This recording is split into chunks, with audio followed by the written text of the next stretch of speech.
my pleasure to welcome you here to the Clark Howard Show, where our mission is to serve you and empower you to make better financial decisions in your life on this, the Ides of March.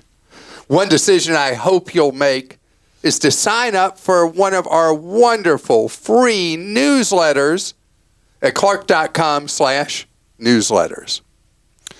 You know, our team works so hard to put together information that you can trust for your wallet. And, you know, you subscribe, you don't like it, we make it really easy for you to dump us again. But I want you to see if we have stuff that will help you empower yourself and fatten that wallet. In this episode, as we're on the edge of spring, I'm going to talk about two of my favorite topics, travel and eating. So first, I'm going to address saving on travel this year. And I want to give you an update on a couple of things that have been going on that have been irritants for people if you're traveling internationally trying to get or renew a passport. And also this thing that the airlines have been doing where they've been ripping off families, hitting a parent's worst fear that their kid is going to be alone on an airplane sitting with some stranger instead of next to you on that plane. There's a lot of good news on that front I'll share with you. And later, the way we do business at a sit-down restaurant is going through a big change right now. And some people find it really impersonal. I love a lot of the changes that are going on. And I'm going to talk about that. So, airfares. It was funny, I was talking to a friend just last week who was like so exasperated. He said, I mean, I was paying this much for my trip to see my mom, and now it's this much more. And then I was looking at flights to go see her again, and it was this much more than that. And airfares have gone crazy.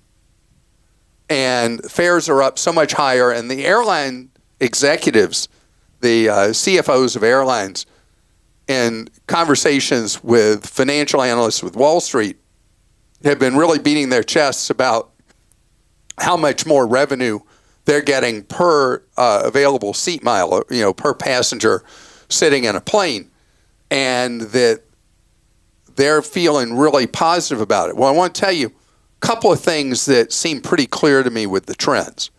One is that airlines, when they get excited like this, that revenue is going so well, they start adding more flights, more planes, more routes. The key to you saving money this spring and summer is going to be looking for the new routes. You know, those ads you may tune out when you're online or you see an ad or something. When they're announcing new service, that's when you're going to find great deals on that airline and someone else. Also, if you look at there's two discounters that came of age during COVID that have been below the radar, both growing quite quickly, adding a lot of planes, Avelo and also Breeze. These two airlines steadily adding service out of secondary airports, following a business model very similar, both of them, to Allegiant, where they don't necessarily fly the routes every day of the week, but they fly from secondary or third level airports to places that are very tourist oriented. And so these two airlines, nobody seems to know they're out there, but they both provide an opportunity for potential additional savings for you at a time that the airlines we're used to have been pushing fares up. Then there's a third thing about air travel, cruises, tours, anything else. September is your friend, because the peak of airfares really ends mid-August. And so many various things we do in travel, the fares go into what traditionally has been called shoulder season, once kids start going back to school, it sucks a lot of the demand out of the travel market. So September, where weather is still great most places, and you know what's funny in Europe? Temperatures in September are higher in most of Europe than they are in May. So you actually have better weather, don't have as much daylight as you do in May, but the airfares tend to be much cheaper. Fall and especially winter outside of key peak weeks, that's where the deals are going to be for now. But I can tell you, I guarantee you, airlines, when they're making money like they are now, they without fail, they think, oh man, this is great. We're going to hire more people. We're going to buy more planes. We're going to fly more routes. And then they create new supply and the fares come down at the same time as the Federal Reserve is engineering ultimately a slowdown of our economy. It's going to be a great time for bargain travelers as the economy goes into a lower gear when it does. All right, so passports. U.S. Passport Office had really gotten the horrid delays of passport renewals and issuance under control till just recently. And the newest update from the U.S. Passport Office is they're messing up again. And expedited passports, the time to receive one basically doubled. Getting a new passport, expedited renewals I'm talking about, getting a new passport, the time to get it is up about 50%. So know that you need the time, the advanced planning. And for most countries in the world, those of you with an existing passport, if you're traveling later this year, know that your passport has to have 6 or more months remaining from the day of arrival in a foreign country to be permitted to enter to most countries. So you want to check that expiration date on your passport to make sure you are A-OK. Seating really quickly. Southwest Airlines came up with a change 18 months ago that eliminated, in almost all situations, parents being separated from young children on flights. And at the time I said, this is great. The other airlines that are exploiting families by charging these high seat fees to sit with their kids, that's a no-go. Well, now I told you months ago about Delta coming up with a new seat system that uses artificial intelligence to see that families are more likely to be able to sit together. Now United, Frontier, and American all phasing in new policies to see that families of children under 13 will be able, the parents and the kids will be able to sit together. Now what United is doing is that if you have 2 parents going and 1 kid, one parent may be shunted who knows where on the plane, but the other parent and kid will be together. If you're 2 parents with 2 kids, you might not get to sit together, all 4 of you, but each parent will be with 1 child in the design that United has done. They're all responding to pressure coming from the U.S. Department of Transportation to fix this meanness towards parents with small children. Okay, we have some travel questions. Sean in Georgia says, when is the best time to book a flight? I've heard it is Tuesday night at 2 a.m., or is that just a myth? It's a myth now. There used to be a lot of research that found there were certain key times to buy tickets. The worst time always to buy a ticket in the old days was Friday after close of business till Monday. Weekend fares tended to be much higher than buying on days of the rest of the week. When I say weekend fares, I mean buying a ticket on the weekend. And all those patterns that seemed so clear many years ago now seem to be gone. The difference with fares is all about when you fly, not when you buy, in terms of buying Tuesday night at 2 a.m. or anything like that. You don't have to set your alarm clock anymore and do anything like that. Shirley in California says, Don't call me Shirley. I've been a loyal listener. We're talking travel, Airplane, Airplane, yep. yeah. Great movie. I've been a loyal listener for many years and want to thank you for all the great and important information you've given. You've literally changed my life for the better. My question is about booking airline tickets for this August from Sacramento to Oahu. Due to conflicting work schedules, the timing is non-negotiable. Should I book now with Southwest and keep rechecking for price drops? I've input my information into Google Flights. What should I do? Yeah, the West Coast to Hawaii markets have been so intensely competitive.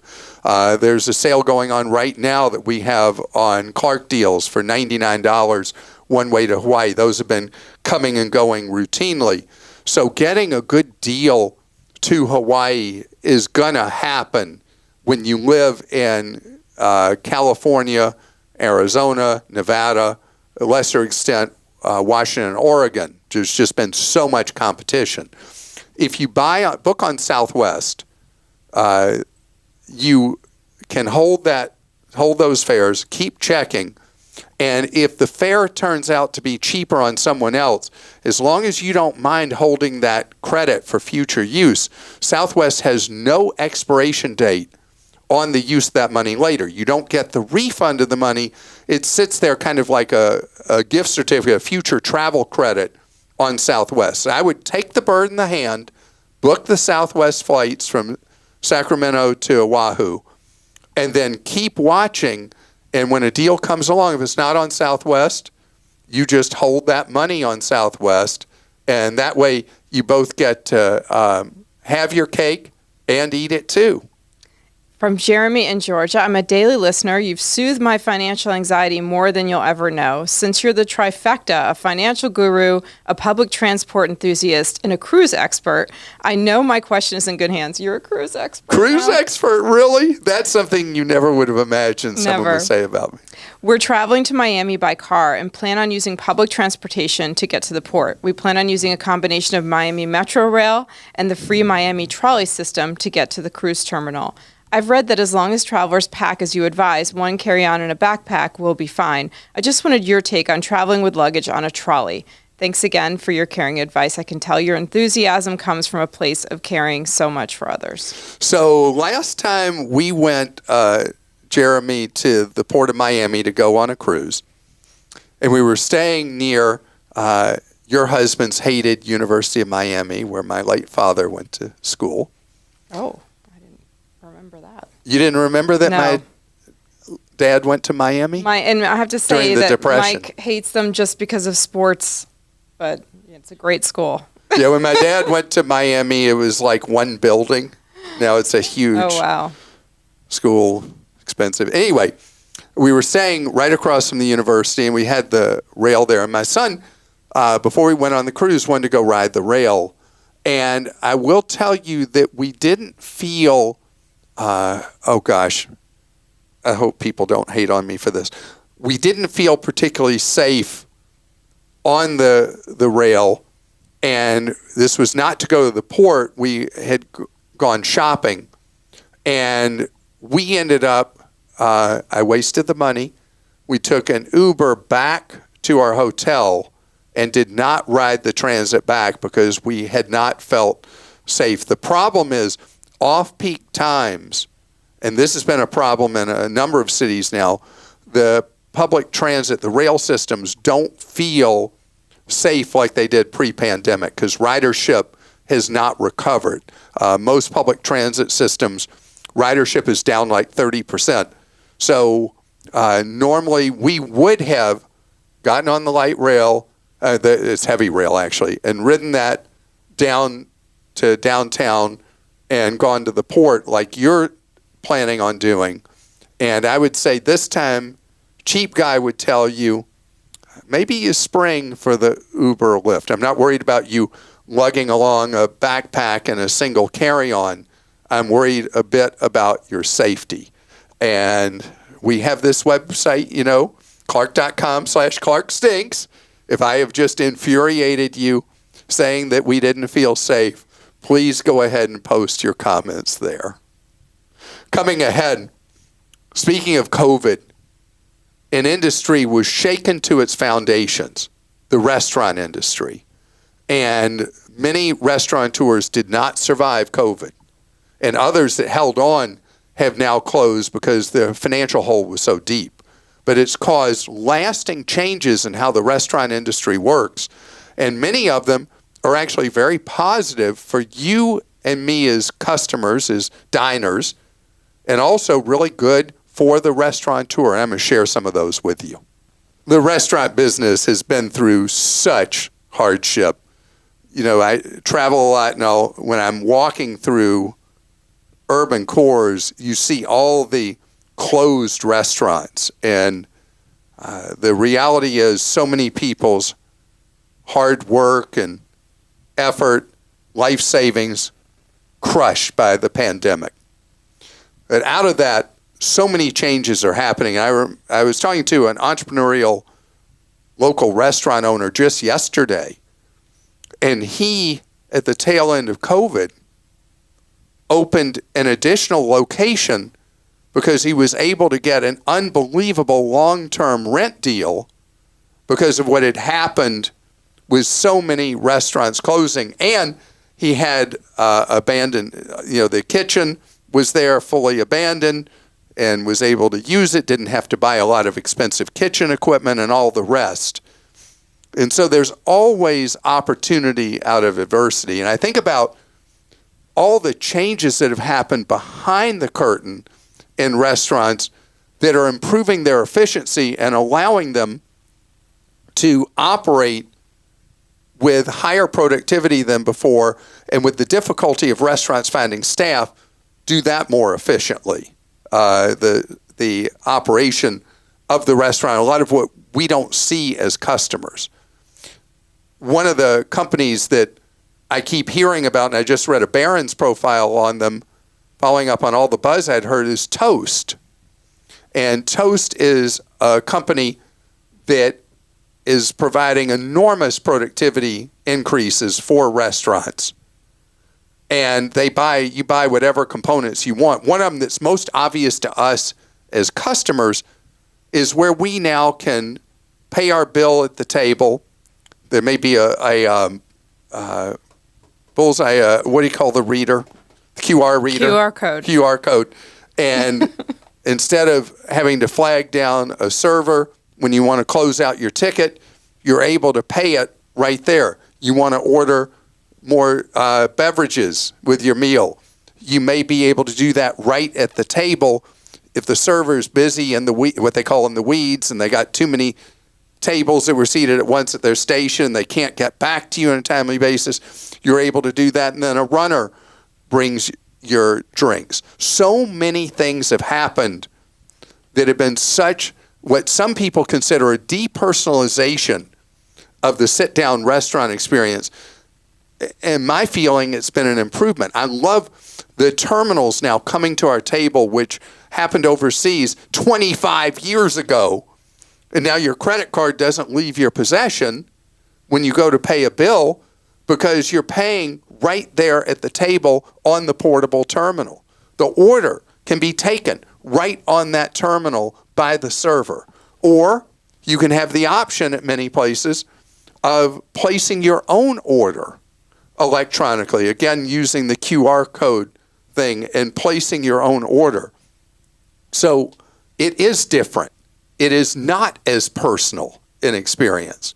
It is more efficient, and it deals with a time of labor shortage. And we're going to see more and more things like this, where industry after industry suffering body blows from COVID are going to come back stronger than before, more efficient than before.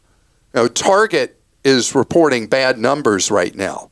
But Target, because of COVID, has come up with new ways of much more efficiently delivering items to people, having people order online, pick them up, or have them delivered.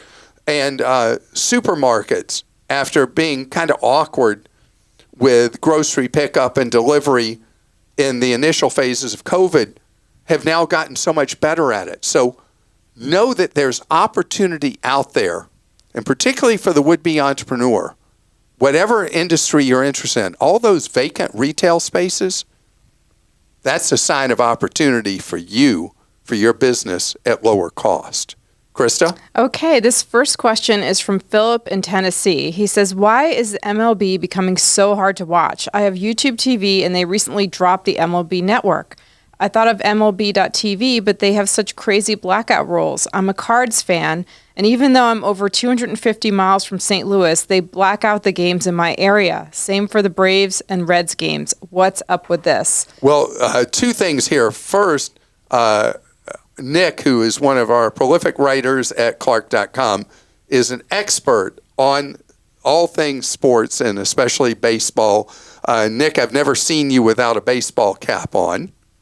So I don't know, is it surgically attached to your head?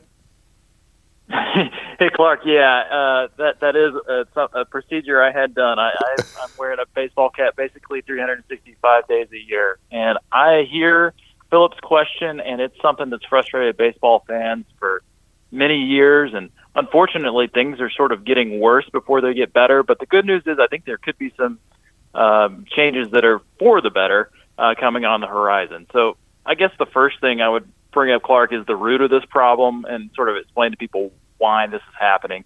The television and streaming rights for these games are dictated by decades-old territorial maps where these regional sports networks that own the broadcasting rights to these games have sort of divvied up the country. And some of the people that live in states like Tennessee are on the map for more than one team to be considered a part of their local broadcast.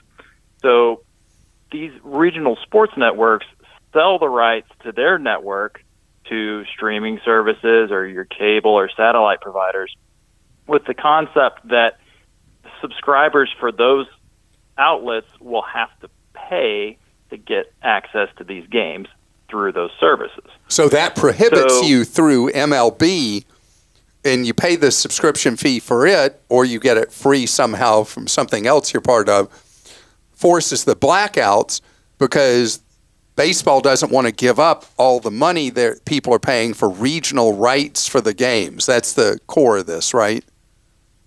Absolutely. And the problem that the regional sports networks are running into with the streaming services, which are sort of a disruptor in this business model, is that YouTube TV and Hulu Plus Live TV and Sling TV are just saying, hey, we don't want to pay for these channels because they are very expensive and they have to pass that cost on to their customers, and their customers are already seeing increases for the cost. You know, YouTube TV was $35 several years ago, and now it's almost double that, and that's without these regional sports fees that you maybe see on a cable subscription. So what's happening is people that are even in the local market can't get access to these games via these channels on streaming services that they're paying for.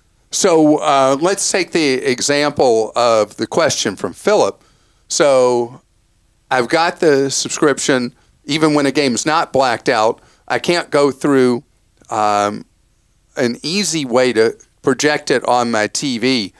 What is the next easiest way for him or someone else to be able to, instead of having to watch on their phone or a laptop or a tablet, to pop it up on their screen? Well, so Philip's in a tough spot because he's going to have to either pay for a live TV streaming service that has one of these, in his instance, they're Bally Sports, regional sports networks. So there are a couple, and you can find on our streaming guide on Clark.com. We've got all this sort of broken down for everybody. But I know that DirecTV Stream is one that still offers these channels, and also Fubo TV has recently started picking up the Bally Sports regional sports networks. But the bad part for him is it's a better part of $100 per month to get the package necessary to get those channels.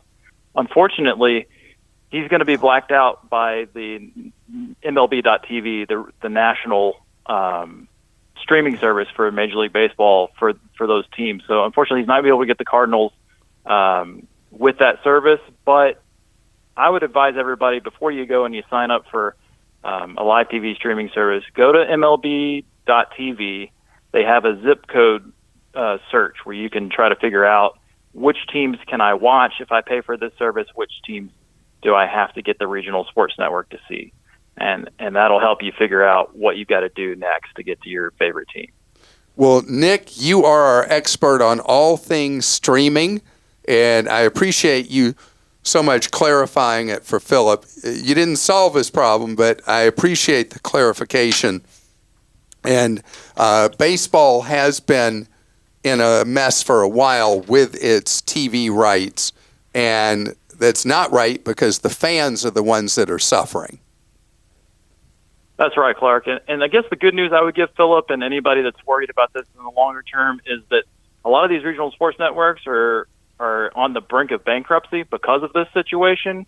And so they may be turning the broadcast rights that they've been holding for these decades with these maps back over to Major League Baseball, who may be able to get a more 21st century solution for this and allow people to either stream with the MLB.TV app, or maybe they'll come up with a new local-only subscription where people will be able to pay to see the Braves or pay to see the Cardinals if they live nearby without having to pay for a cable subscription. All right, and share with our listeners right now, who's your baseball team?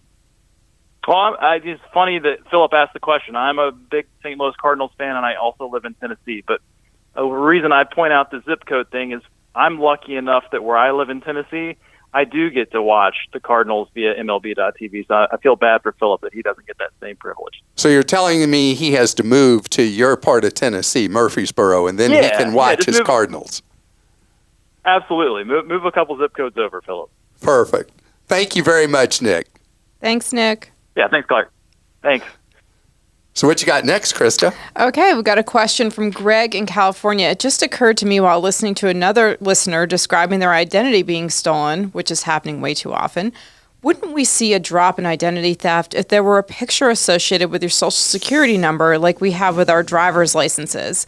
It could be like the DMV where you have to update the picture every so many years. This is not a cure, but it would make it harder on the criminals. What are your thoughts? So that would work if the Social Security was a national identity system and the cards were accessed digitally, because what happens now is criminals use a Social Security number and have a fake ID with their picture on it.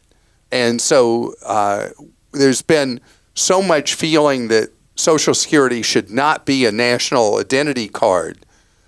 But the reality is, in business, they have turned the Social Security number into an individualized national ID card. So having some kind of process, if we were willing to breach the privacy that's supposed to exist with our Social Security numbers, having some kind of system that ties it directly into your digital image would be a way to shut down cold a lot of the identity theft that exists today. And biometrics. Biometrics, which is Minority Report that's traumatized Predicted you for 20 years or whatever? Predicted it all, yep. Yeah. Mitt in Minnesota says, what are your thoughts on allowing insurance companies to monitor driving? Another privacy issue. USAA will give up to a 30% discount for safe driving. With a teenage boy, our rates are sky high. What harm could be lurking if we install their monitoring app, and is it worth it? Thank you for your continued service to help educate. I only laugh because you and I both have teenage boys who drive. Yes, we do have teenage boys, and it's quite a journey with teenage boys and driving. Insurance, yeah. Yeah. So the invasion of privacy in this area started in 2006 with an experiment by Progressive Insurance. And it has spread throughout the industry because they're trying to use predictive analysis based on the speed you drive, the aggressiveness you drive, you stop and start, the rapid lane changing, all the reckless driving kind of things that tend to happen a lot with boys and young men. So if your teenager is a very different driver or becomes a very different driver when they're being monitored, this could save your teenager's life, and it could also potentially save you a lot of money. So I think it is a good idea to use these with teen drivers for the twofer, both the money saving and the monitoring, so that they know they're being watched and how they drive is going to matter. Now then, as a parent, you have to decide what logical consequences are there if it turns out your teen is driving like he thinks he's at NASCAR instead of on public roads. And that I leave to you. But these technologies are so much more accurate than they were in the original experiment 17 years ago. And you do have a real sense about how you're driving or how somebody else is driving. You might be shocked as a longtime driver, the habits you or I may have developed that make us more of a danger on the roads than we realize. And so there is an actual safety value for, I think, any of us and the invasion of privacy, both, with these systems. And that does it for us today. Thank you so much for joining us. I hope you heard something today that you can use in your life and share it with others.